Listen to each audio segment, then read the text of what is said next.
মূর্খ পাকি ক্রিকেটার সিকান্দর রাজা কথিত ইসরায়েলি পণ্য বর্জন করেছে, মানে কোকা কোলা বর্জন করেছে। এই সিকান্দর রাজাটা কে? আপনারা যদিও তাকে জিম্বাবুয়ে ক্রিকেটার বলেছেন, আমি তো চেহারা দেখেই বুঝেছি এই লোক জিম্বাবুয়ের লোক না। জিম্বাবুয়ের লোকজন এত মূর্খ না, এত স্টুপিড না। জিম্বাবুয়ের কোনো মুসলমান হোক, হিন্দু হোক, খ্রিস্টান হোক, আস্তিক হোক, নাস্তিক হোক, এই সিকান্দার রাজার মতো এত মূর্খ হইতে পারে না। সিকান্দার রাজা এই ক্রিকেটার, জিম্বাবুয়ের এই ক্রিকেটার আসলে একজন পাকিস্তানি।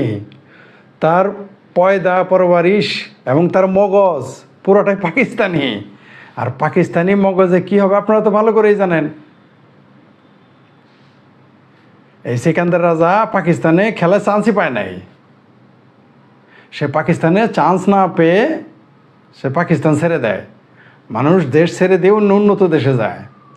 আর এই মূর্খটা গেছে জিম্বাবুয়ে, না মানে নাই দেশে বুটকালাই সন্দেশ, সেইখানে গেছে। বাংলাদেশেরও অনেক ক্রিকেটার জিম্বাবুয়ে গেলে তার মধ্যে এরকম চান্স পাবে।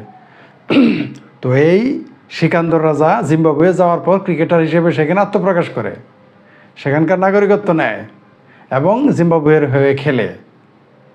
তো পাকিস্তানি মগজ পৃথিবীর যেখানেই যাক, সে তো পাকিস্তানি মগজের কাজই করবে। মূর্খর মগজ বাংলাদেশের কিছু লোক আছে, এরা যত আমেরিকা যাক, কানাডা যাক, অস্ট্রেলিয়া যাক, জাপান যাক, জার্মান যাক, সুইডেন যাক, আমি চিনি তো তাদের 2-4 জনকে। এমনকি যত বড় শিক্ষিতই হোক, মগজটা ওই লোকাল মগজ নিয়ে যায়। আপনি যত তো হচ্ছে সিকান্দর রাজা, তাও গেছে কোথায়? জিম্বাবুয়ে। এই সিকান্দর রাজা যদি আমেরিকা যেত, ইউরোপ যেত, অস্ট্রেলিয়া, কানাডায় গিয়ে ডক্টরেট ডিগ্রিও নিত, ডাক্তার হতো, ইঞ্জিনিয়ার হতো, তারপরও সেই মসজিদের খাদেমের মগজের চাইতে তার মগজ বেশি বড় হইতো না, বরং তার চাইতে আন্ডার লেভেলের হইতো। যা আমরা দেখি বাংলাদেশের বহু ডক্টরেটকে আমি চিনি, বহু উচ্চ শিক্ষিতকে আমি চিনি, যারা ইউরোপ আমেরিকায় গিয়ে মগজ পেয়ারা পাকিস্তানি। মানে বাংলাদেশে বাস করেও মগজ হচ্ছে পেয়ারা পাকিস্তানি, বা মসজিদের খাদেম যা বলে তার চেয়ে বেশি না। অন্তত 10 জন উচ্চশিক্ষিত লোকের সাথে কথা বলে এই এক্সপিরিয়েন্স আমার হয়েছে। আর তো সিকান্দর রাজা এই মূর্খ পাকিস্তানিরা তো এখন পাকিস্তানি তারা মূর্খ বলা যাবে না আরেক কারণে, তাদের চেয়ে আমরা বেশি মূর্খ, বেশি স্টুপিড। তার প্রমাণ হয়ে গেছে যে 300 বিশ্ববিদ্যালয়ের তালিকায় আমাদের দেশ নাই, খোদ মূর্খ পাকিস্তানিদের আছে। তাহলে আমাদের লেভেল কোথায় বুঝতে পারছেন তো? আমরা ওই পাকিস্তানের সিকান্দর রাজার মতো মগজের লোক। তাই কোকা কোলা সরিয়ে দিয়েছে এই ক্রিকেট লিগ, বাংলাদেশের লিগ শুরু না হতেই, সরি T20 শুরু না হতেই সে সস্তার জনপ্রিয়তা অর্জন করছে। এই কমিটি তাকে এটা বুঝিয়েছে, আমরা জানি। এগুলো আমরা বুঝি। একের উপর পাকিস্তানি, তার উপর বাংলাদেশের লোকজন, এগুলো তারা বুঝেছে এটা করো জনপ্রিয় হয়ে যাওয়া। কিন্তু গভর্নমেন্টটা জানে না যে কোকা কোলা ইসরায়েলি পণ্যই না।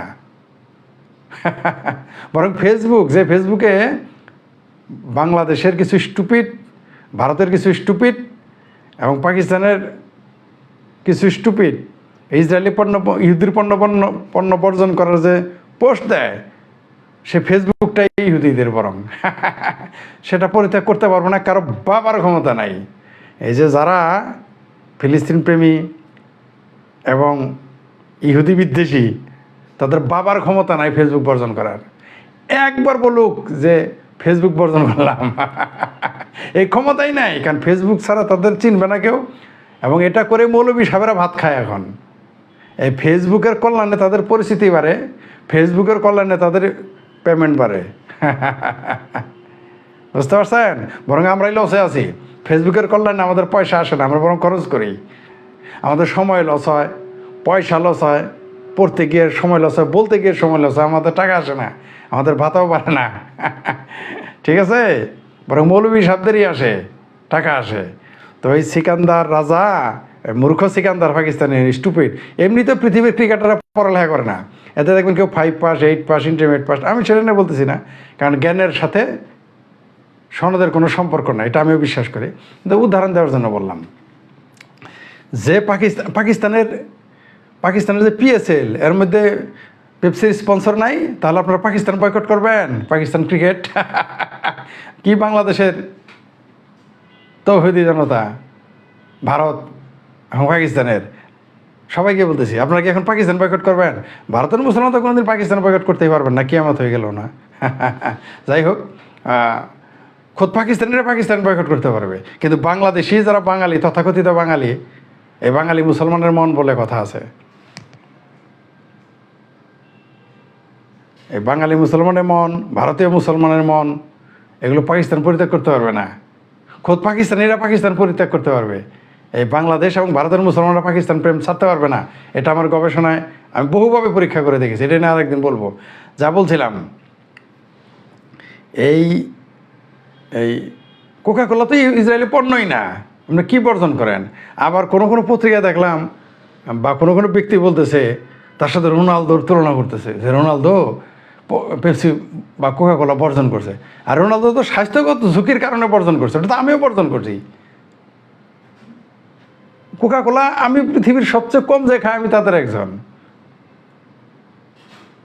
এটা তো আসলে অস্বাস্থ্যকর, এগুলো তো সবই অস্বাস্থ্যকর। ওই যে যারা মজো খাচ্ছে, ওটাও তো অস্বাস্থ্যকর, এগুলো তো সবই অস্বাস্থ্যকর। আমরা জানি রোনালদো সেটা ফুটবলার, যে তারকা, যে পৃথিবীর সেরা ফুটবলার তারকা, তিনি যেটা করছেন সেটা স্বাস্থ্যজনিত কারণে, সেটা ধর্মোন্মাদ বা জাতিবিদ্বেষ বা ধর্মীয় কারণে না, সেটা স্বাস্থ্য ঝুঁকির কারণে। এই রোনালদো কোকাকোলা শেষ বোতল সরিয়ে দিয়েছিল, তার সাথে এটা তুলনা করে, এই পাকিস্তানি মূর্খটার, মৌলবাদীটার তুলনা করে। হাইরা আমাদের দেশের মানুষ এবং আমাদের দেশের মিডিয়া, অবশ্য দু একটা মিডিয়া তার সঠিকটা উল্লেখ করেছে। বিষয়টা হলো যে কোকাকোলা এক নাম্বার হচ্ছে যে কোকাকোলা ইসরায়েলি পণ্যই না। কোকাকোলা ইসরায়েলি পণ্য, এটা প্রথম চালায় বাংলাদেশের ইসলামী ছাত্র শিবিরে প্রচার চালাইতো বহু আগে। আমরা ছোটোবেলায় শুনতাম যে এটা নাকি ইসরায়েলি পণ্য, পেপসি, এটা খেলে এটা টাকা ইসরায়েলে চলে যায়, এটা শিবিরেরা বলতো। তখন এগুলো তো প্রচার ছিল না, এটা কয়জন শিবির ছিলই কয়জন, এখন না রাজাকার আলবদর ভরে গেছে। ঠিক আছে, ওই শিবিরেরা বলতো। শিবির বুঝছেন তো, যাদের অরিজিনাল নাম হলো ইসলামী ছাত্র সংঘ, 1971 সালে যারা, যাদের নাম ছিল অরিজিনাল ইসলামী ছাত্র সংঘ। ওই যে বাংলাদেশে বাস যেরকম অ্যাক্সিডেন্ট করার পরে যখন পাবলিক ধরে, তখন নাম বদলায় ফেলায় খুন করার পরে, মানে ইসলামী ছাত্র সংঘও ছিল পাকিস্তানি হানাদার বাহিনীর সহযোগী, তারা নাম পাল্টে লিখেছে ইসলামী শিবির, ইসলামী ছাত্র শিবির। আবার এই ইসলামী ছাত্র শিবির, ওটা তারা বলবে না আপনাকে, কখনো ভুলেও বলবে না, একটা ইসলামী ছাত্র শিবির আপনাকে বলবে না, শুধু বলবেন বাবা ইসলামী ছাত্র সংঘ সম্পর্কে একটু বলো তো, তখন আর বলবেন। তো এরা বলতো যে পেপসি হচ্ছে ইসরায়েলি পণ্য। এখন তারা মনে করতো, এরা বলে নাকি খুব পণ্ডিত, মহাপণ্ডিত। আবার এখন বাংলাদেশে তো কোকাকোলা পণ্যের, কোকাকোলা মানে বর্জন করা হিরিক পড়ে গেছে। আর ভাই ওটা ইসরায়েলি পণ্যই না, ওটা ইসরায়েলি পণ্যই না। এই বোধ আপনাদের নাই, আপনাদের মোরগ কত বড়, এত বড়, নিচে তোর হাত দেন না, আপনার তো সেই লোক, আপনাদের তো বোঝাই লাভ নাই। যাই হোক, ওই সিকান্দর রাজা, আমি প্রথমে চেহারা দিয়ে বুঝছি তো জিম্বাবুয়ের লোক না, খোঁজ নিয়ে দেখেন সে অরিজিনালি পাকিস্তানি। তো পাকিস্তানের মাইন্ডসেট আবার কী হবে, পাকিস্তানিরা এই সিকান্দর রাজা কিন্তু সিয়াদের কাফের মনে করে। আপনি সিকান্দর রাজাকে সাক্ষাৎকার নিয়ে আসেন, তাকে ডাক দেন, আপনি তাকে ডাকেন, জিজ্ঞেস করেন, সে শিয়াদের কাফের মনে করে, ইরানিদের কাফের মনে করে, আর সে আপনাদের এখানে হিরো হয়ে গেল। কারণ বোকা যত বানায় রাখা যাবে জনগণকে, দর্শককে, শ্রোতাকে, তত বেশি জনপ্রিয় হওয়া যায়। আমরা ওগুলো দেখছি।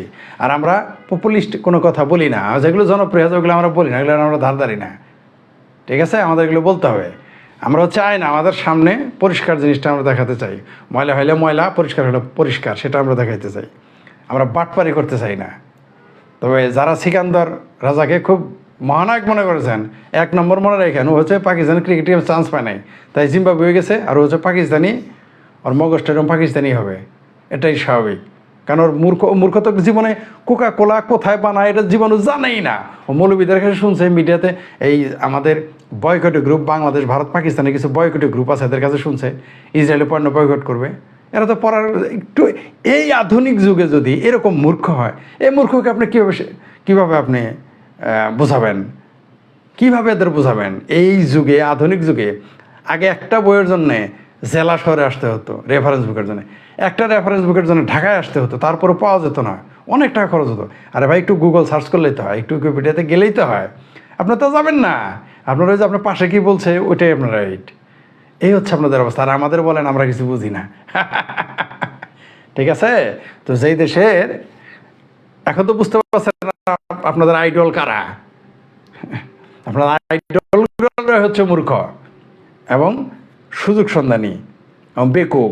তা আপনাদের পরিণতি যা হওয়ার